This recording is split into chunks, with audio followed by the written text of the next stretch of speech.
खराब स्थिति के आने का, उस मनहूस दिन के आने का वेट मत करो। आपको पहले ही पता चल जाता है कि मेरी अगले महीने स्थिति नहीं है, 2 महीने पहले पता चलता है कि मैं अभी ईएमआई नहीं पे कर पाऊंगा। अब आप इंतजार करते रहते हो कि 3 ईएमआई बाउंस हो जाए। 3 ईएमआई का मतलब 90 दिन, 90 दिन के बाद वो हो जाएगा एनपीए। जब आपको पता है 2 महीने बाद मैं ईएमआई नहीं दे पाऊंगा, तो अभी बैंक में जब आप ईएमआई भर रहे हो तब बैंक में जाकर के लेटर दो कि साहब मेरी स्थिति आज वैसी नहीं है जब मैंने लोन लिया था, जब जैसी स्थिति थी, अगले 2 महीने बाद मैं ईएमआई नहीं भर पाऊंगा, अब मुझे कोई विकल्प दिया जाए। बैंक क्या क्या विकल्प दे सकता है? बैंक 3 विकल्प दे सकता है। पहला विकल्प होता है आपको कुछ समय दे दे, 6 महीने का, 1 साल का, 2 साल तक का बैंक को समय देने का अधिकार है अगर आपकी स्थिति खराब हो जाती है। कई लोगों ने बताया घर में जो कमाने वाला था वही एक्सपायर कर गया, अब कहां से ईएमआई देगा? बैंक को पता ही नहीं है स्थिति खराब है इतनी। आप फोन नहीं उठा रहे, आप उनके लेटर के जवाब नहीं दे रहे।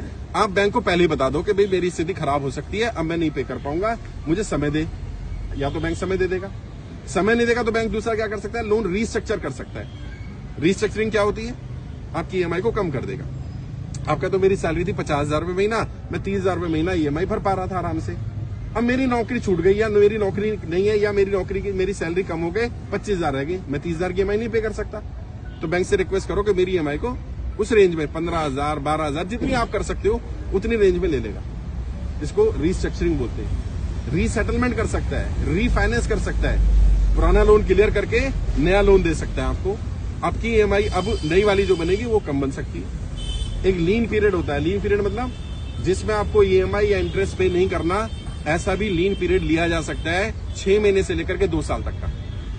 बैंक से जाकर के बात करो कि मेरी स्थिति खराब है और जेन्युइन जो स्थिति है वो बताना।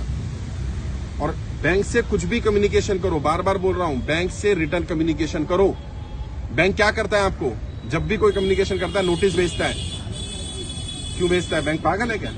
बैंक इसलिए भेजता है कि जब आप इन नोटिस के जवाब नहीं दोगे आप डिफॉल्टर हो जाओगे।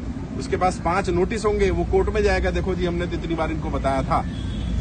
अच्छा तुम्हारे पास 10 होंगे तो जज तुम्हारी बात मानेगा कि देखो जी मैंने बैंक को बताया था मेरा व्यापार बंद हो गया है, मैंने बैंक को बताया था मेरी ईएमआई नहीं दे पाऊंगा, मैंने बैंक को बताया था मेरा लोन रीस्ट्रक्चर कर दो, मैंने बैंक को बताया था मेरी ईएमआई कम कर दो, मैंने बैंक को बताया था मेरे घर में कोई बीमार हो गया है, मैंने बैंक को बताया था कि मेरी स्थिति खराब हो रही है।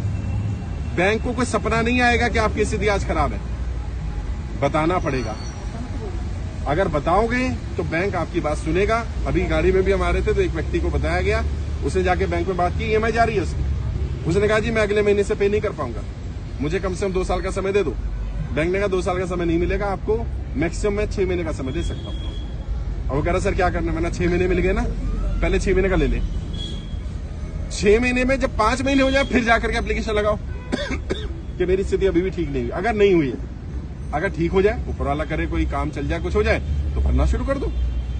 लगातार 3 इंस्टॉलमेंट बाउंस मत होने देना, क्योंकि अगर लगातार 3 इंस्टॉलमेंट बाउंस हो जाती है तो उसको एनपीए डिक्लेयर किया जा सकता है। ऑल्दो बैंक इतनी जल्दी एनपीए नहीं करता। कारण क्या है? सारे बैंक शेयर मार्केट में लिस्टेड है और अगर किसी बैंक का एनपीए 18-20% से ज्यादा दिखने लगेगा तो उसके शेयर की वैल्यू कम हो जाएगी। तो इसलिए जल्दी से बैंक भी एनपीए डिक्लेयर नहीं करता। लेकिन लगातार 3 इंस्टॉलमेंट 90 दिन तक अगर आपके अकाउंट में कोई ट्रांजेक्शन नहीं होती है तो ये माना जाएगा कि आप डिफॉल्टर हैं।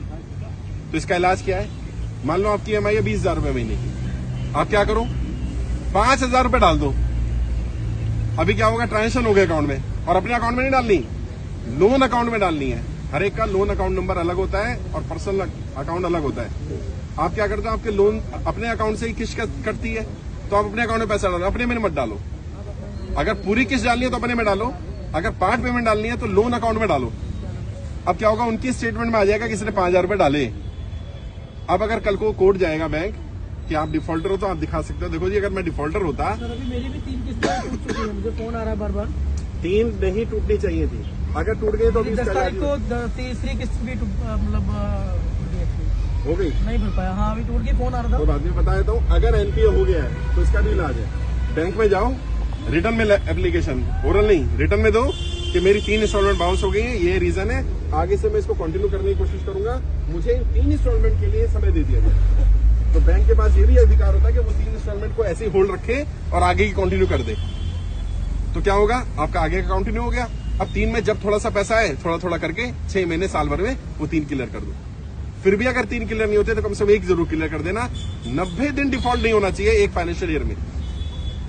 अभी जैसे अप्रैल 31 मार्च तक है फाइनेंशियल ईयर, इसमें नहीं होगा, अगले साल में फिर आपको 90 दिन का समय मिल जाएगा। तो बैंक से बात करो, कम्युनिकेट करो।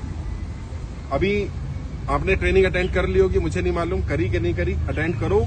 उसमें कर्जे से बाहर निकलने के 20 से ज्यादा तरीके बताए गए हैं। कोई ना कोई तरीका आपके काम जरूर आ जाएगा। आप अपने स्तर पर भी लड़ाई लड़ो, मैं भी लड़ रहा हूं।